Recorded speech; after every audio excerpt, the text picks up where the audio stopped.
Climate doomerism is essential to achieve any sort of change, and it's why it is preferable to any other solutions. Judge, let me first start with some key pieces of framing. Firstly, what is the comparative in this debate? We think that the core difference in this is the intensity to which the scientific community portrays the potential harm of climate change.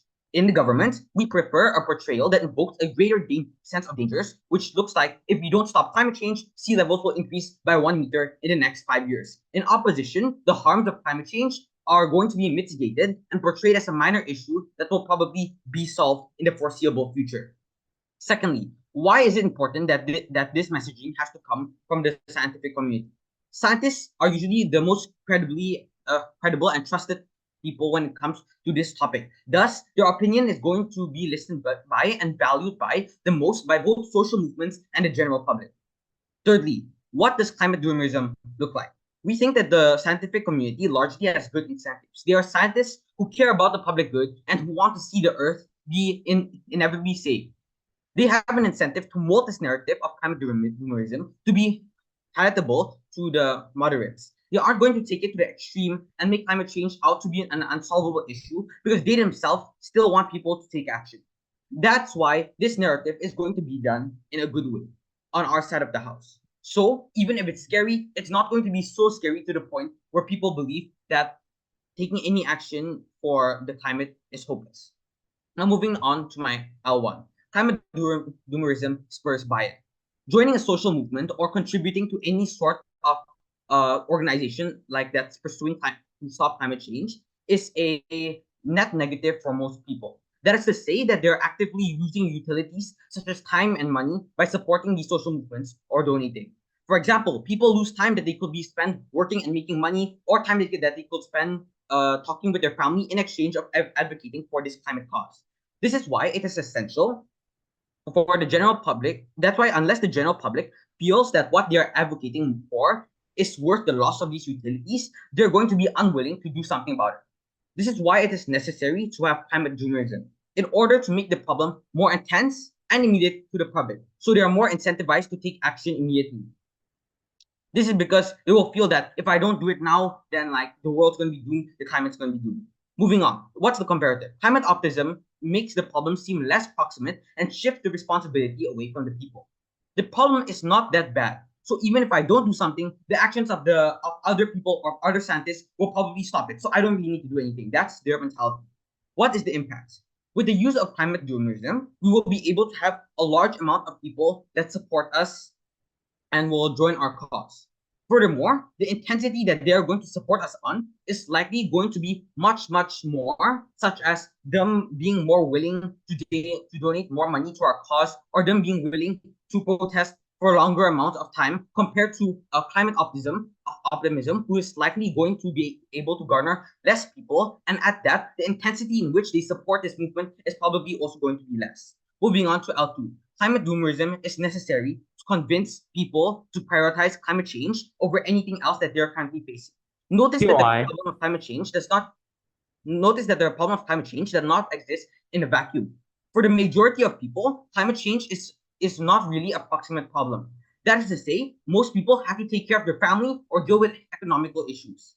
Thus, climate change is usually not the priority for most people when thinking about what they want to achieve or what they want to strive for. For example, they will think like the economy is more important than the climate. With climate doomerism, it allows people to understand that the problem of climate comes before the economy or anything else because it is the most proximate and immediate problem to them.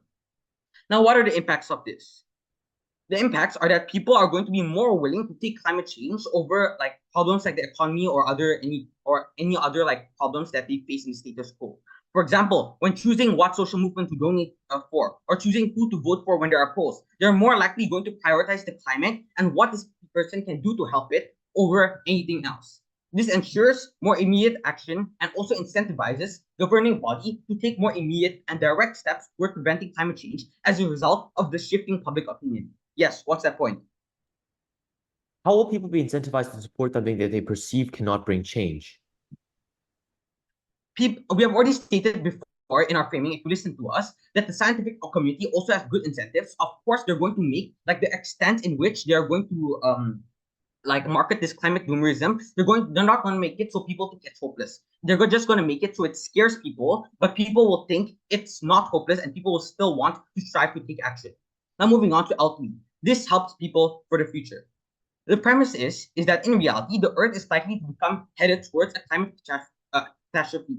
There are already natural disasters around the world, hurting millions of people. So, climate doomerism is needed in order to inform the general public and the people in other countries that like climate change is already occurring so that they can be more prepared when it eventually occurs. Lastly, let me give some points of mitigation on why people are more likely to fight to take action rather than give up on a cause. Firstly, people mostly have like the flight or fight scenario, right? When it comes to when they're dealing with this massive problem. However, when they realize that there's really nowhere to go when the Earth's already being destroyed by climate change, they're more likely to take action rather than sit back and give up hope. Because this is like one of the main human instincts in order to do something, to strive for their existence and to strive for them to be able to continue to strive. With all of that, we have given you 3 key points, and this is why OG takes it to be. Thank you. The opposition could counter that optimism based on realistic and evidence-based outcomes that haven't achieved or are actually achievable. We argue actually that while it's important to recognize these threats, focusing solely on the negative aspects overlooks the potential for innovation, adaptation, and the effectiveness of these already existing measures. And so these are the reasons why we are so proud to oppose. Let's just go straight on to rebuttals. I have 2 pieces of rebuttals. First of all, do we as the opposition overshadow the problem and think that make the people think that it's actually a small thing? I have 2 responses for this. First of all, opposition acknowledges that the risk of complacency but we argue that optimism does not have to mean that we're downplaying the crisis. Effective climate communication can highlight the gravity of the solution while also showcasing pathways to other solutions. Optimism in this context and the optimism that the opposition characterizes means empowering the people with the knowledge that while the situation, it is critical, there are actions that the people can take to actually make a difference. This approach not only avoids the complacency but also builds the broad-based support needed for the transformative changes and the changes that climate change requires to directly address the problem. People are more likely to invest in it, and people are more likely to fund those kind of technical issues and technical difficulties that the industry is facing, no thank you, and support solutions when they believe the solutions can actually work. Second of all, fear actually can, we acknowledge that fear can be a motivator, but it is not always, but we don't necessarily think that it's always a constructive one. Fear-based messaging often leads to short-term reactionary responses rather than sustainable long-term solutions. Moreover, prolonged exposure to doomer's narratives can lead to climate fatigue or climate burnout, where people become desensitized to the urgency of the solution and disengaged altogether. In contrast, we think that optimistic messaging that focuses on viable solutions can sustain engagement over time and encourage innovation. These stuff like this, participation, and constant political support. Second piece of rebuttal: climate change is needed to inform the people. Yeah, we already know about climate change, but and all the people already know about climate change. We are alerted every day by the news that the world is slowly coming to an end. But let's think of the perspective of the people. What do the people want to hear? They want to hear from the scientists, and they want to hear from the leaders of our society that the world is not coming to an end, and there is still some sort of methods that we can use to get out of this climate crisis, and to tell them that there is hope. In order to enhance these types of motivation, these are enhance these types of motivation. So proud to oppose. Let's go on to our 2 pieces of constructive arguments. First piece of arguments: climate doomer. First of all, climate doomer leads to paralysis and these kind of populistic ideals, not action, as the government thinks so. Climate doomers often leads to a sense of hopelessness and fatalism, which result in apathy and inaction, right? When people are bombarded with messages that suggest that the situation is beyond repair and that humanity can do anything about it, they may feel that the efforts are way too small, and they feel that they are no longer motivated to recycle or whatnot. And thus, they believe that no amount of action about the human regarding human technology can actually make a tangible difference. This can encourage both individual and collective efforts of the scientific society to mitigate, and this can disregard them, and this encourage them to tackle climate change. First of all, Judge, I tell you, when leaders in our world scientific community start believing that the world is coming to an end, the civilians who have relatively less data about what the situation actually looks like, they tend to be fooled by studies and actually start to lose hope. This is not the type of spirit that we're looking when we're actually fighting for climate change. Second of all, government hopes that when people face a deep crisis, and that government hopes that when people face a deep crisis and that has like immediate relation to their well-being, people will start to take action. The government hopes that, but no. But when the world really comes to an end, I won't be recycling, but I will be throwing parties and not care because yeah, at the end of the day, it's the end of the earth. But then I need to tell you how we actually solve the problem. Climate optimism, on the other hand, emphasizes the possibility of positive outcomes through these kind of concentrated efforts. It highlights the potential of technological innovation, policy change, and collective action to actually mitigate the climate impacts. This type of messaging can inspire people to contribute to their solution rather than feeling defeated about the problem, which is defeating the whole purpose of trying to fight climate change in the first place. Thus, we tell you that it highlights the achievable solutions. So thank you. I'll take that in a minute. And the institutions can actually help the world. We get tangible solutions and they cannot. Robert only gives despair. We give at least some kind of motivation. Second argument about the long-term versus short-term engagement. Let's talk about pro. What does pro give? What does government give? The government might argue that the short-term impact of doomerism is necessary to instill the urgency needed for immediate action, even if it risks like long-term engagement and so on. Immediate and drastic change are essential. Yeah, we get that, but we believe that when we need to look at the characteristic of climate change because it impacts the whole earth, it impacts the whole community, and it takes the problem on a global scale. The most important thing when fighting climate change is the motivation to consistently keep fighting it. The opposition argues that the climate change movement, which it should be sustainable, that should be the first priority. So thank you. It requires long-term commitment, which is better fostered through optimism. Obviously, people and scientific researchers are not going to have these kinds of commitment when they think that their solutions cannot help the world. We claim that optimism ensures that people remain engaged over decades, which is necessary for ongoing climate resilience and adaptation. The final point that we as opening opposition want to mention. Conversely, we argue that it is ethically responsible to provide hope and encourage the scientific researchers to promote constructive action for it to be sustainable. They could assert that opposition could assert that doomerism could lead to defeatism and a sense of hopelessness. So we tell you that, which will result, and the government side will result in people disengaging from climate issues altogether. We believe that ethical communication should inspire action and empowerment, not fear these kind of social fears and social doomerism. Finally, we tell you that climate change is not a one-day, two-day thing. It needs consistent effort because of its characteristic. It impacts our world globally and has a wide spectrum. And we tell you that motivation is the most important thing, which side opposition exclusively gives. And for all these reasons, I have never been more proud to oppose. Thank you. I really think that OO has been incredibly uncharitable in today's debate.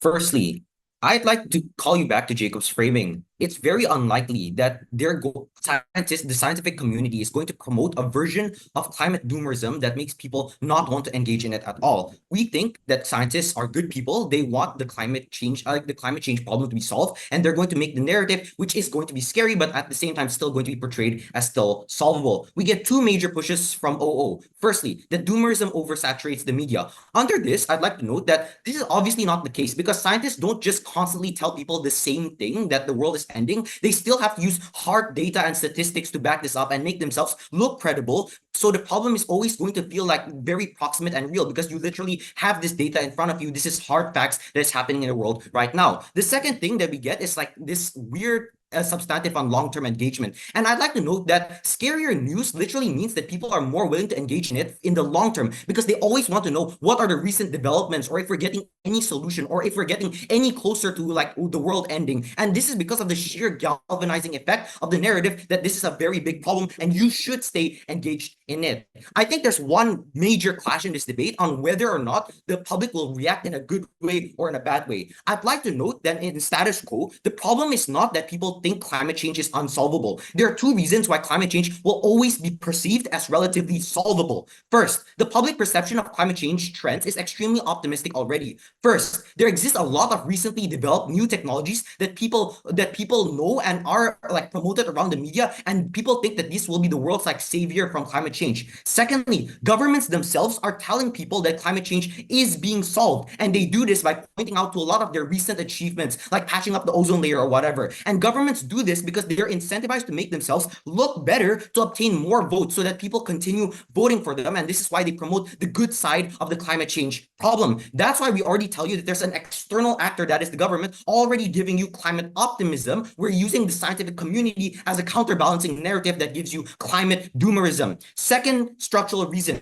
a lot of people actually think that the climate change is an incredibly solvable issue. And note that this is because there has been a narrative that is like mainly promoted by the conservative and right wing of society, that that they're peddling the fact that like climate change is not really that big of an issue, and you should focus on other issues such as like the economy or other things that should take priority over climate change. And that's why a lot of these kinds of people, especially conservatives, they think that climate change is not an important issue and it will solve itself anyway, and they're unwilling to vote for pro-climate change politicians. Instead, the real problem is that people are unwilling to take responsibility for climate change. And this is because, first, the widespread belief is that climate change is a problem for like nerdy scientists in their laboratories to solve. And notice that this narrative of climate optimism simply entrenches this belief. And why is this the case? Firstly, we concede that the narrative of climate optimism does include the cause of through the united efforts. The problem is that most people don't obtain their information from the scientific community. They don't like get their information from scientific journals at the edge of their libraries or like at the edge of the internet, right? Instead, most people get their information and worldview from mainstream media, like the TV that you like, the TV news that you see, or like the things that you scroll through on social media.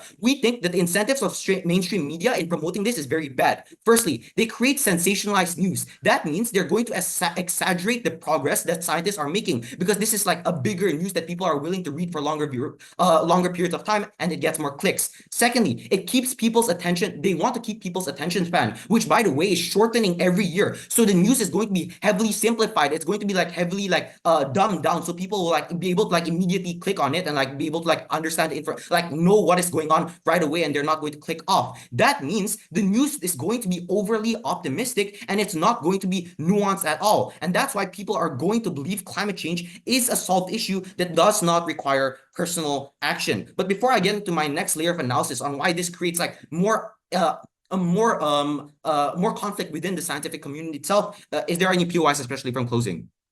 How is the misinterpretation of news exclusive on your side? Yeah, so we've already told you that on the other hand, people are like, if people are going to like, if the scientific community is going to give you a very climate doomerism type of narrative, like they're not, it's not in their incentive to make it like less doomerism, right? They're going to like make it seem like at the same time it's like a really big problem that needs to be solved. So it is something that's mutually exclusive to your side. The way, and here I'm going to give you an extension on why climate change is promoting climate optimism is very bad for this environmental movement as a whole. And I'd like to note that in status quo, the environmental movement is already promoting a version of climate change that is climate doomerism, right? We see this in a lot of like the main actors of climate change that looks like, for example, one of the vice presidents, Al Gore, they say that like a lot of narrative centers around, if we don't do anything in the next couple of years, this huge disaster is going to happen. The problem is that at the point at where you promote climate optimism, this is going to be seen as a huge backpedaling on your part. That is, people, you're going to lose a lot of credibility because previously you promoted climate doomerism, but now you're going back on your own word and saying that there's actually climate optimism. Firstly, people are less likely to believe in you in the future because like you're literally contradicting yourself from what you've said before. And secondly, it's going to be used and weaponized by anti-climate change policy actors like the conservatives or the right wing to say that, oh, look, the environmental movement is not worth trusting to, and you should not like follow them, you should not vote for them in the first place. And that's why you lose so much of this credibility, you lose a lot more buy-in. And the final way up for OG versus OO's case is very simple. Notice, climate change is something that is relatively inevitable, and it's actually happening right now. That is, a lot of people around the world are already suffering from its effects. So at the point where people are already suffering from these effects, we think that the scientific community does have an active responsibility to tell people that it's already happening, because it's a good thing that people are going to try to protect themselves. That is, they're probably just like going to try to reinforce their homes, or they're going to like move away from that area which is prone to climate change. We think that this is simply the scientific community promoting a version of the world that is the objective truth, and that's why it's a good thing, and it protects lives and it protects the livelihoods of the people around them. For all those reasons, because number one, we tell you that it's going to be an overly optimistic version of climate change. We've already outframed OO, and we tell you that on our side, people are more willing to take the personal trade-off of less convenience to engage and participate in the climate movement. For all those reasons, OG. In this speech, I'll first refute to both PM and DPM speech, and then I'll weigh some points in terms of short-term versus long-term idea. So first, to refute to the three main points of the Prime Minister. So the first point I would mention is about intensifying this problem to the public.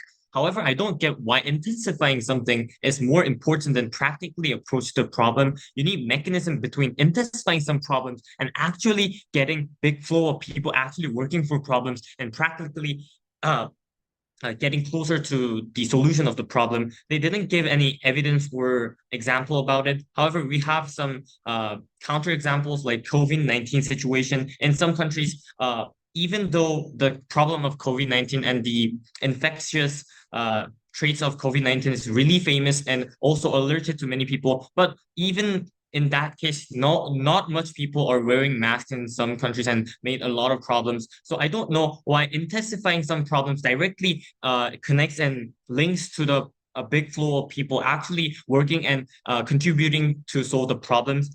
Yeah, that was one point. And our second rebuttal about the PM is about convincing people to climate changes, that most people will think climate change as a first issue in the world, and they will focus on that. So it will eventually solve the problem. However, climate doomerism has a possibility to be extreme and like OG's case, become a very active community and make this problem like solvable. However, in the info slide, it mentions also about the people who just accept the status quo and doing nothing. Means that in order to find alternative, they'll invest in some ways like space exploration, which is less feasible and actually harming environment, or actually doing nothing because they just want to accept the status quo and wait for the final day of the Earth. And this is actually both having self-contradiction of harming environment, and also it will decrease the impact of OG's case.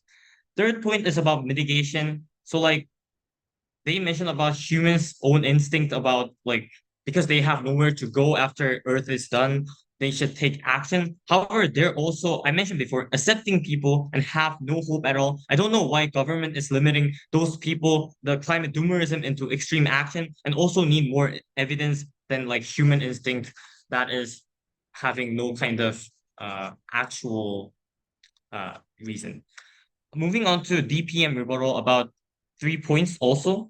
So first point is about unlikely to promote version of climate doomerism. I don't know actually the point, so I will make it more practical, as scientists will give solvable solution.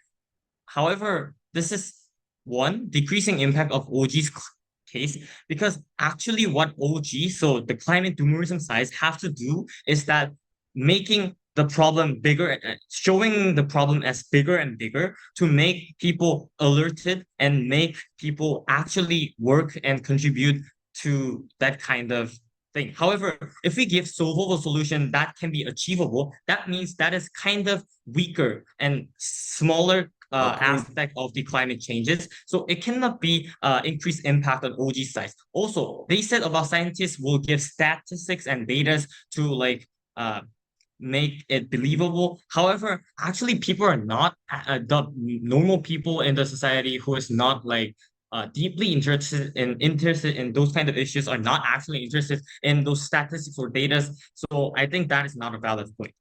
Second, we were about new technologies. People are seeing new technologies as a savior from climate change, and the narrative is saying climate change is not that bad. However, we're not saying like climate change is not important in our side with the idea of climate optimism. However, instead, we shouldn't take it. We're saying that we shouldn't take it extreme. So accurate analysis on situation and giving practical solution is what we pursue, and what the normal people, what the people who are not interested deeply, what people, the people who are not interested in science and not know science will pursue. Last point about their weighing between OG versus OO. So like they mentioned about relatively inevitable problem is climate change, and also there are some people already suffering, so we need scientific active acts. However, they're keep neglecting the backfire and the like side effects of those kinds of active acts, or the other side of the scientific the climate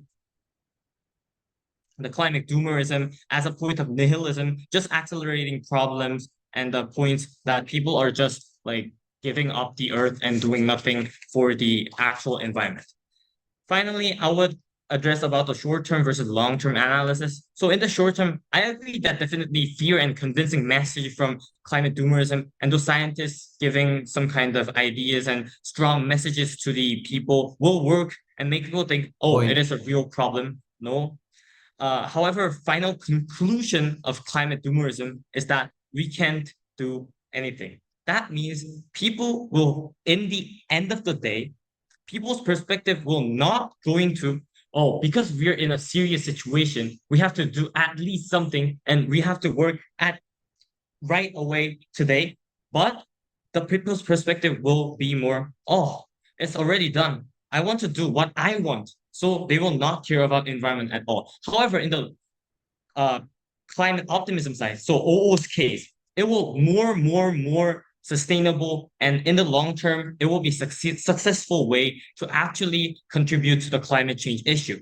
Why? Because in the short term, definitely there will not be like fear or convincing strong messages from government or scientific community. However, we will give definite like achievable and solvable solution, which is more likely to be close and have a more contribution from those kind of normal people, which is the key point of this debate and key point of the climate change issue. So that means we will have more and more contribution in a long term, and finally have a sustainable system of like solving this problem of climate change. So I think the old case about scientific optimism, the climate optimism stands in this debate, and we take this debate home. Thank you. Judge, the deadlock in the opening half as it stands regards to how people respond to climate doomerism. Because OG claims that they prevent climate change better and that people don't disengage and they do a bit of mitigation. And OO says that this creates relative amounts of hopelessness. Instead, then, we don't know which one's necessarily more likely. We think both are sort of probable. So we're going to break this deadlock on an alternative path to victory. Firstly, a few pieces of setup. Secondly, a vertical extension. And thirdly, expanding on that. Firstly, we're going to explain what climate doomerism looks like, right? So we probably think that the messaging is rather pessimistic. It does create certain amounts of fear in audiences. That looks like, for example, saying we're doomed to like some sort of permanent irreversible damage, or for example, saying that the climate is already approaching a tipping point. OG is sort of correct in saying that it's not like that bad. It's not like, oh, you may as well give up now. But O is also like sort of right in saying that you probably do get some worse action to some extent when some people may be likely to disengage, right? We think that the extreme measures people are likely to take, or the extreme measures that this doomerist narrative would promote, was, for example, saying that you would either live with the full extent of climate change, or, for example, it would encourage people to prepare for significant increases in temperature, production of like heat-resistant crops, safe houses, etc. I'll expand on that later. We think this would lead to a promotion of adaptation as opposed to like mitigating or preventing the effects of climate change, and that's going to shape our narrative. The counterfactual then is obviously just the narrative where you say there's still time, we can still prevent this, we're going to be able to do this. As a result, we are going to explain two things. Firstly, we are going to actually mechanize the claim that OG does make to some extent, but we are going to mechanize it and say that the climate is probably likely to be doomed to some extent. And then secondly, we'll explain that this leads to adaptive policy that is a whole lot better.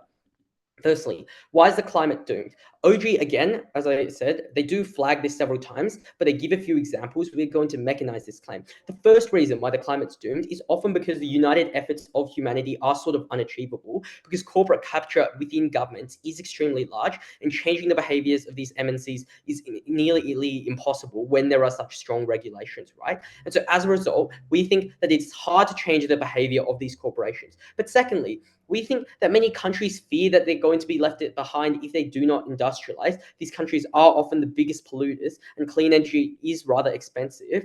The UN consensus is that we need net zero by 2050. Many countries only have plans to aim for net zero by 2070. And so as a result, we think the effects of climate change are likely to pay out. Many of the countries that have committed to net zero don't have plans. It's something that's just written on paper, and that means the effects of climate change are likely to play out. But thirdly, we just also think there are likely to be mass extinctions. These are already occurring, and these trigger, for example, tipping points in the environment and ecosystems that immediately makes it so much worse. And we think countries are really badly under-equipped. If this is the case, firstly, we think that we ought to tell people the truth, but secondly, people are now better prepared for a crisis. This crucial piece of framing mechanizes the OG claim, but also shows that the debate takes place in a world where we are likely doomed, or at least the costs of climate change are likely to be very high. So now I'm going to move on to the second part of this extension, which explains how we get more adaptive policies and why that's so good. OG says that maybe people are able to prepare themselves, but it's unclear that they have the capacity to do this, right? From CG, we'll explain how this affects government policies in ways that are extremely good. So the first piece of framing that we're going to give under this argument is that the emphasis must be placed on doomerism now, because the adaptation process takes time. If you only, for example, put this doomerist narrative out later, it is too late. They're not able to prepare. If, for example, there's already a bushfire raging through, we're not going to have time to build the infrastructure in order to deal with the effects of that, right?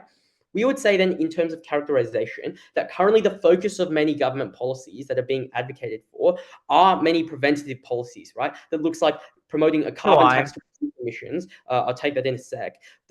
We don't think, however, the emphasis is on adaptive policies, such as building seawalls or building better infrastructure to reduce like the urban heat island effect, right? We would say then that this fundamentally changes this narrative when you promote a doomist narrative that encourages people to adapt and protect themselves. I'll take that point. Is technological innovation to implement preventive measures of climate change purely impossible? Yeah, we would say it's impossible to some extent. We would also say that even in the instances where it might be possible, there are still harms that are going to play out, and we think adaptation is completely necessary to resolve those harms. Secondly, so how does this change and encourage adaptive policies? Firstly, we'll just say by OO's analysis, this might cause some people to not want to prioritize prevention. We think like doomerism in the info slide emphasizes the importance of protecting yourselves and hence like adapting to the issues of climate change. And so now they, for example, go out and advocate for increased funding to build seawalls. The scientific community now promotes a narrative where they encourage people to protect themselves from the effects of climate change, as opposed to just going out and adapting to it, as opposed to just going out and attempting to prevent it, right? That is particularly bad.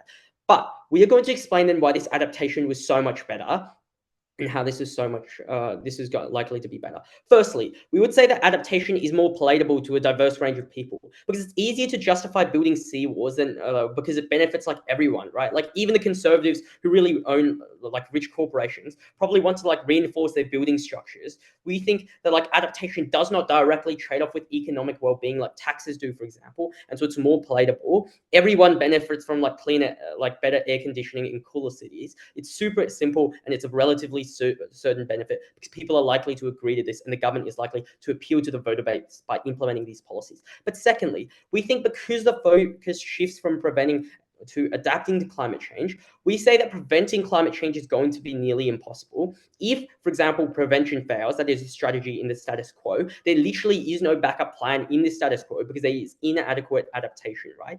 So we think we are able to prevent the like worst case scenario of like human extinction because we're able to adapt to it to a certain extent. We mitigate the harms to a significant degree, right? Even if, for example, the worst instances of like human extinction doesn't play out, we say that it is likely you still have lots of natural disasters. You still need the infrastructure to deal with that. Thirdly, we say in the context of small developing nations, you are basically hopeless, right? Like Tuvalu and the Solomon Islands just basically have to pray that like China does something to change the climate crisis. They can't do anything themselves. Hence, in the context of these countries, adaptation is the best solution. There is no point producing carbon taxes. Fourthly, we say that there is less shock when the impacts of climate change do play out because they actually know about the effects of climate change. They know that this was going to occur all along. They're no longer so panicked and they're able to deal with it more rationally. They're not so panicked. There is less social instability. For those reasons, this was far better for the climate, and it would ensure that in the long term, we mitigated the very worst potential effects of climate change. Never prouder.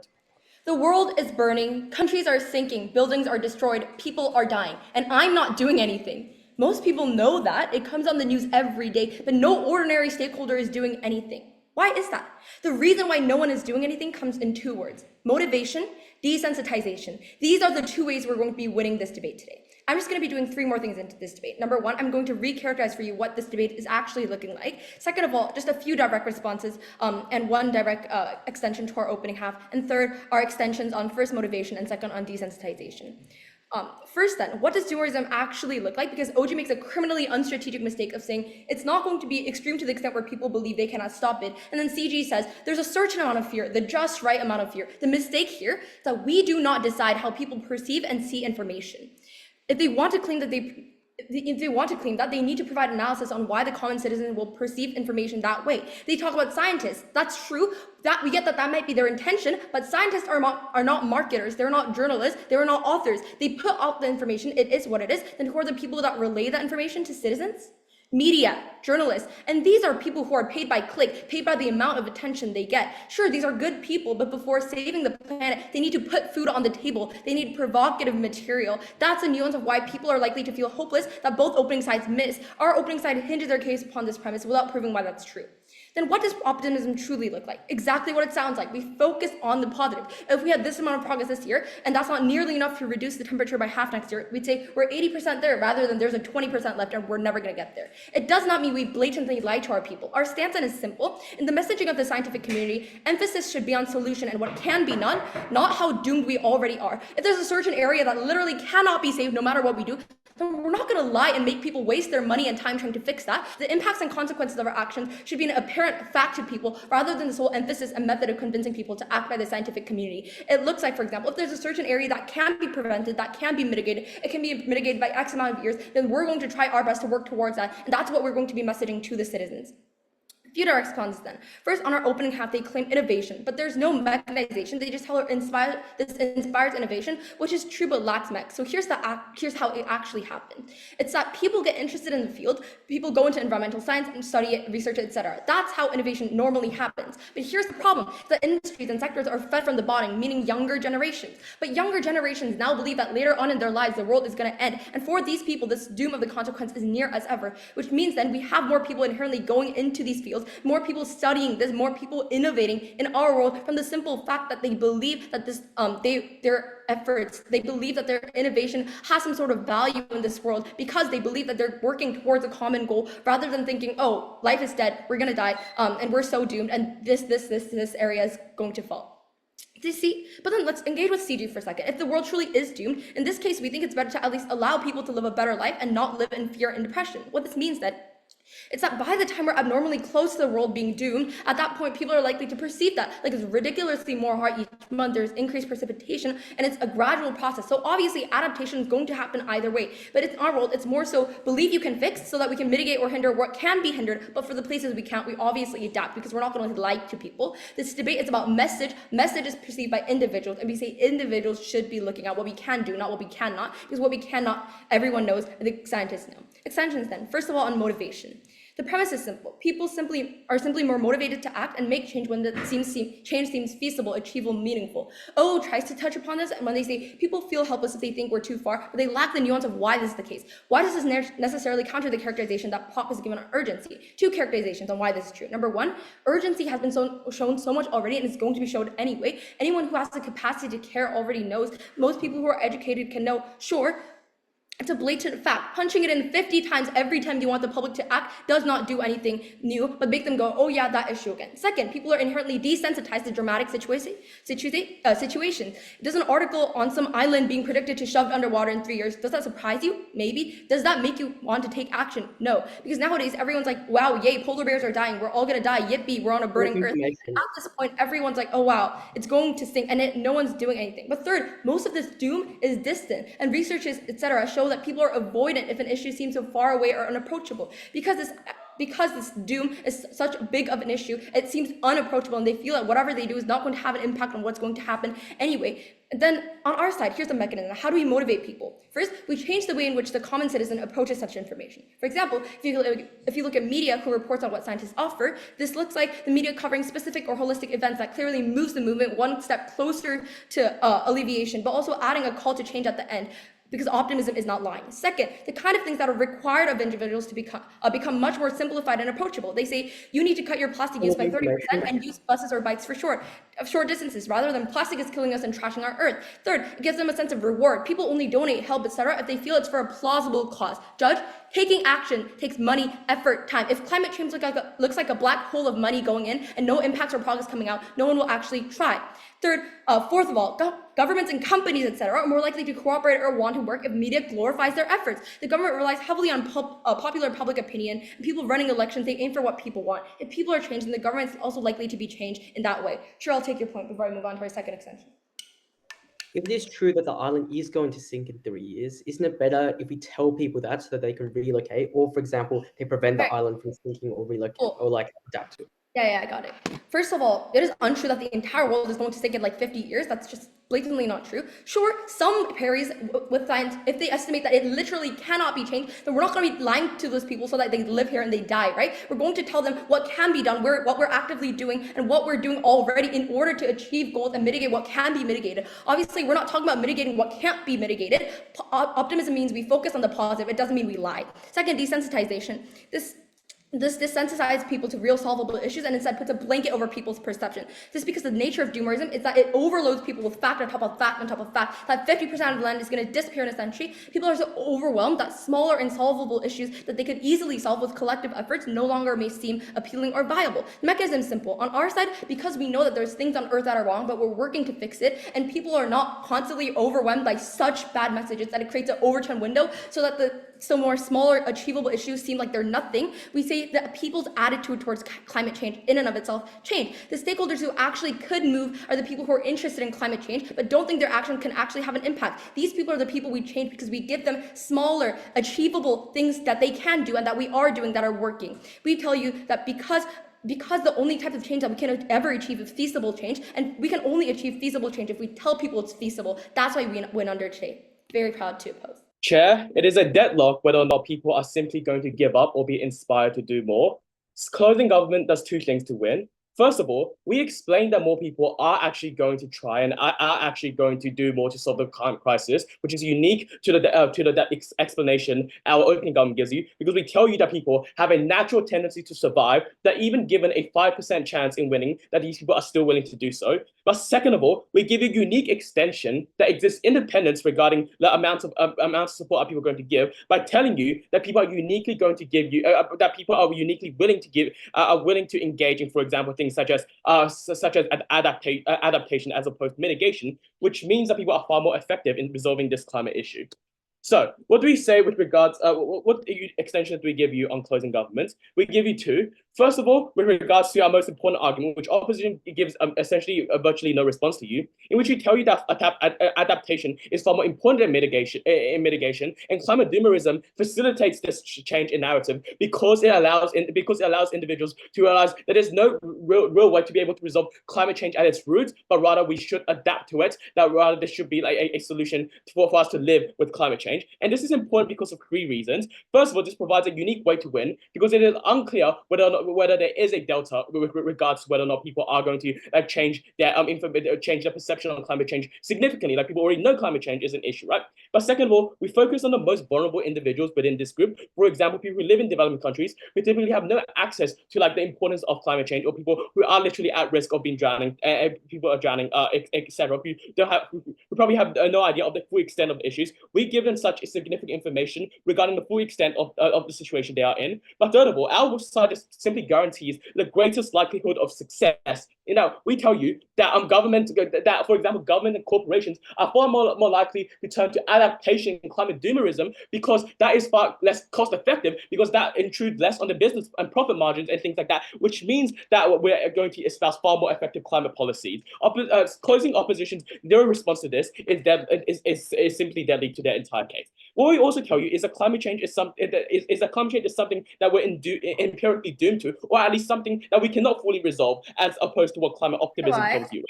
This is important because, first of all, we tell you that there's a principal responsibility for people to tell you. Closing opposition's own response is essentially saying that it's better for people to live happily, or it's better for people to be told of like what the optimism of the solutions that other governments and nations are doing to you. But no, we tell you that's not the case, right? We tell you that when the island is literally sinking, and governments know that it's sinking, but governments tell you that there's a series of solutions to help these people, this is inherently a lie. You're essentially risking the lives of 1,000 people or millions of people over something that you don't know is actually going to happen, a solution that you don't know is actually going to work. That's something that's principally unjust, and because we provide to you a principal reason why this exists, I think this supersedes everything that you have regarding the practical. But weigh that against opening governments, and I'll explain how we are ultimately able to come on top of opening governments.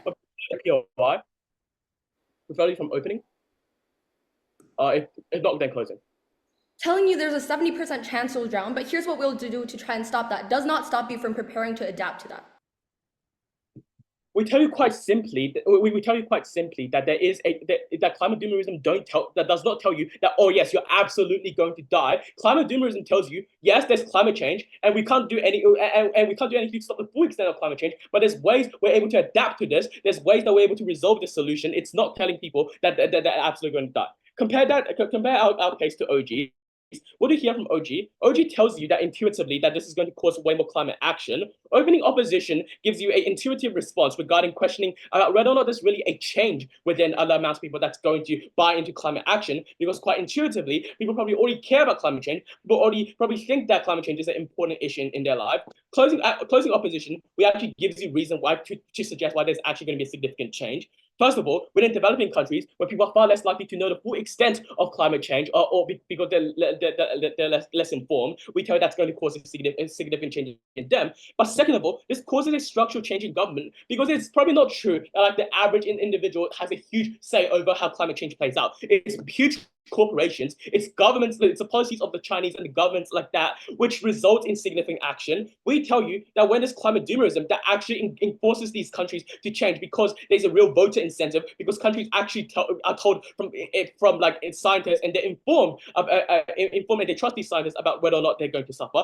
This is important because this is logically prior to opening government's entire case regarding more buying, but also we tell you that this benefits most vulnerable of these individuals. But we also just give you impact regarding the extent of such action, in which we tell you OG tells you that voter pressure exists, but we also tell you that it's things like people being more driven into STEM fields, people being more willing to engage in boycotts and like spending a significant amount of their time because they're under a fight or flight response. That is that we concretize such impact for you, and therefore we clearly win over opening government. But if you don't buy that, just weigh that against the extent of responses that we give to you at our closing, in which we give you a unique extension about like importance of adaptation over mitigation, right? This is important because of three reasons. First of all, it breaks the deadlock of the amount of resources or support that people need, because we tell you that adaptation is far better than mitigation. So even the same amount of resources, even the same amount of support, that adaptation is probably going to be far better, because climate change is probably something that's unsolvable. But second of all, we're the side that feels the critical, logical, analytical gap within opening governments, but also just tell you adaptation is far more important and far better, because it is something more palatable to the governments and corporations,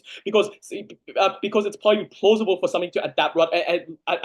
It's probably far more plausible for governments and people to believe that you're able to adapt, which means that people are far less likely to lose hope, because it's seen as a more realistic alternative. Therefore, we win against opening government. Let's see what we hear from closing opposition and opening opposition.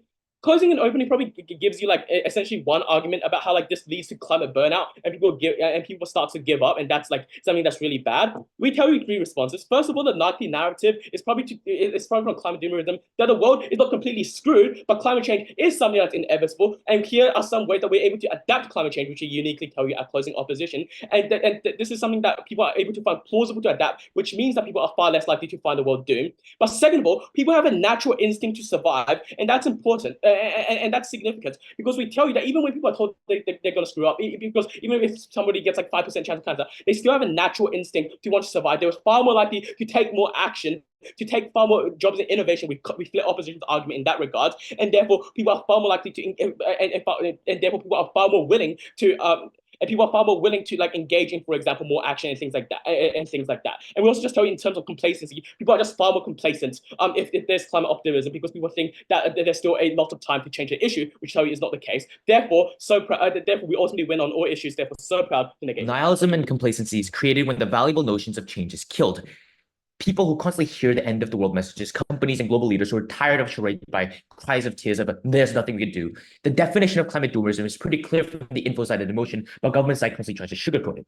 Doomerism isn't extremism. Doomerism isn't stressing facts. Doomerism isn't the rhetoric that states that the fatalistic narrative that there's nothing people can do to reverse and change the effects of climate change. Opening opposition side has constantly failed to defend their side according to the motion. Nihilism does nothing but accrue inactivity and stagnancy. On the characterization of scientists, for example, OG really loves the characterization that scientists operate on this higher moral ground where they are constantly like prioritizing optimism. This creates a very confusing case on which side OG stands. Do you support climate optimism where scientists are proposing hope, or do you support the side that you are doing where scientists are saying that you can't do much? We're not saying that scientists are lying by propagating climate doomerism. It's a narrative that you cannot do anything about climate change. That should be the burden of the government bench.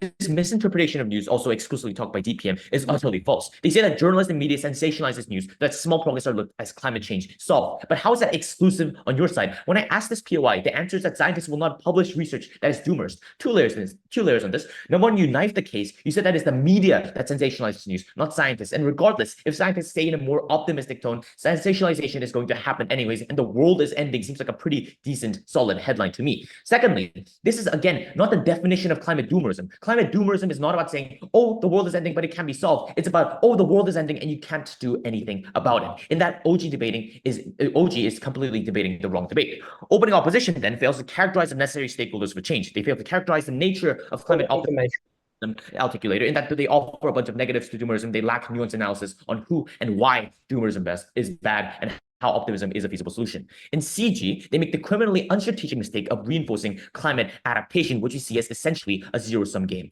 So 2 clashes there. Number one, on feasibility and characterization of climate adaptation, which they propose as a solution, and number 2, on the feasibility of climate prevention, which we support, and the principal impacts of prevention.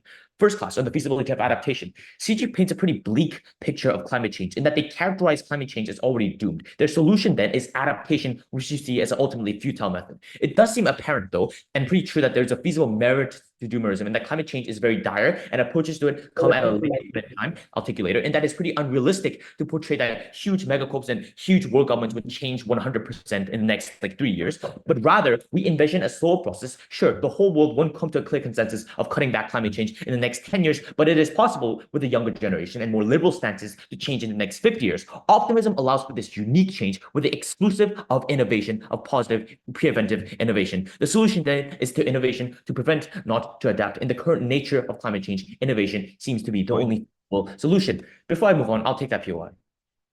So on your side, if people don't perceive climate change as a big problem, why would they trade off other issues like the economy to solve climate change?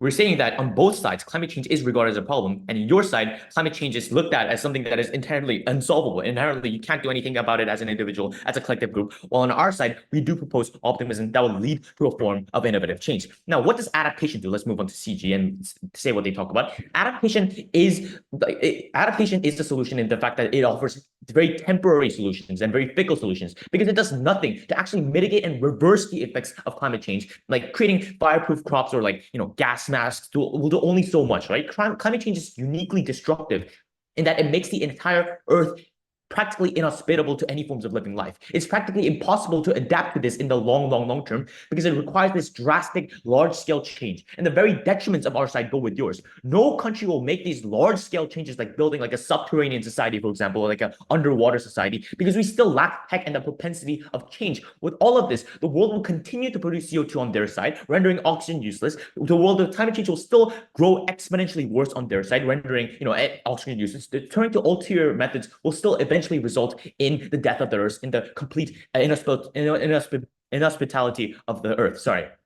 And even if we take them to the better side and say that, okay, sure, adaptation will occur somewhat, and there will be like, a few, I guess, like dozens of colonies in Earth, like just surviving. We see that ultimately as a loss because it still sacrifices a lot of humans who do not have the capacity, who do not have the economic incentives, who do not have the technology to change. This will uniquely leave out third world countries and other economically impoverished nations to simply die under the pressures of climate change.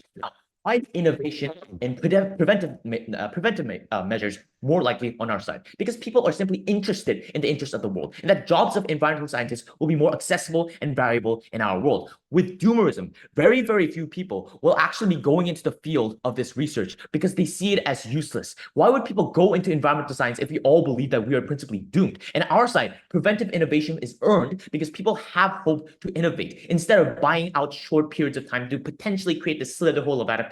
On our side, because there's that optimism, we can create actual technology and innovative strategies to actually prevent climate change instead of like completely adapting it to it. Something like carbon capture technology, for example, which massive strides were made in the past 5 years. New technology to take climate change by the roots. The propensity of these innovations, note that, are exactly the same in that creating adaptive innovations and preventive innovations takes the same amount of conjecturing, takes the same amount of sort of like nuance that the side closing government has given you.